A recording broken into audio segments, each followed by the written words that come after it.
Hello and welcome to my channel, Journey After the Leap.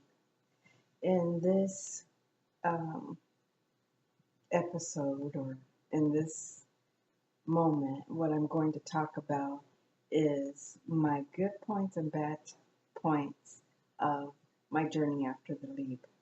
I'm going to start with my good things that happened to me after the leap and what I've learned about myself. And I've mentioned some bits and little bits in the past about myself and what I've learned.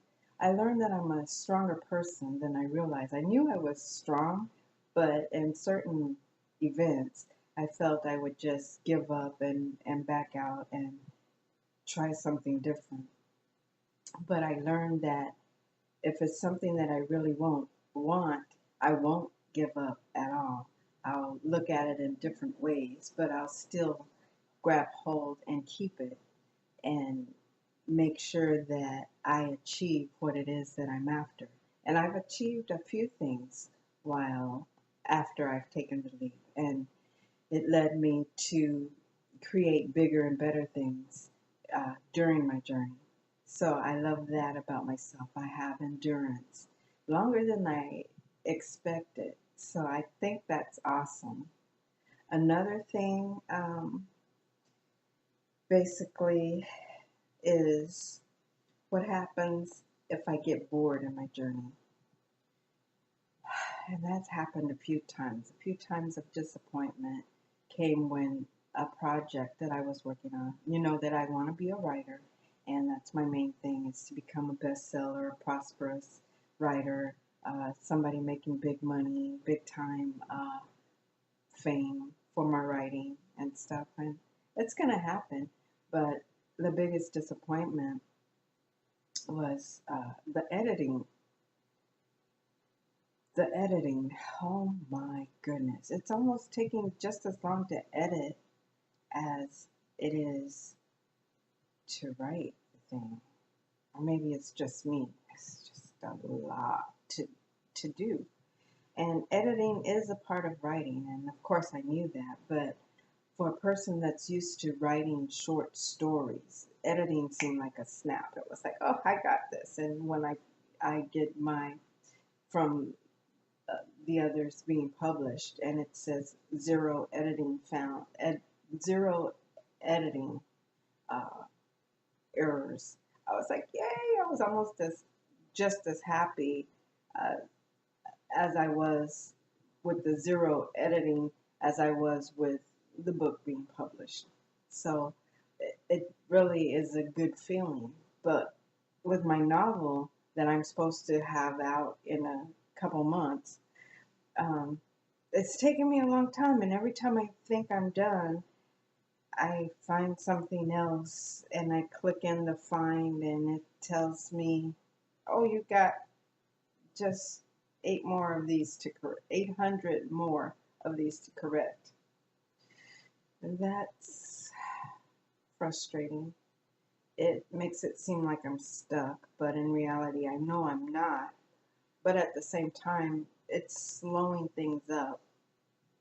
And then I guess that's where my patience has to, I have to become more patient. I'm working on that. I'm working on that. So that's where I am. That's what happens. Oh, what happens when I get bored? Okay, I feel like I'm stag. I'm just in a hole where I'm stuck. What do I do to conquer that? I start new projects. Uh, I start. I've started a couple more projects that I think is exciting, and it has to do with writing. So it's still another section of my job that's getting me up to the top. So I left the one section just temporary, and I'm working on the others. And I do a little bit of the editing, and but I'm working more on the side jobs of my writing, and I think that's exciting. And then I get the excitement back enough to start back with my editing with a clear head. So that's what I do when I'm bored. Another question is what to do once things seem to slow down. I already answered that. Um, and that was start new projects. And uh, how do I get past it? How do I get past it? Well, I'm still in process of enjoying my new projects and things. And I'm actually counting down the edits that I have to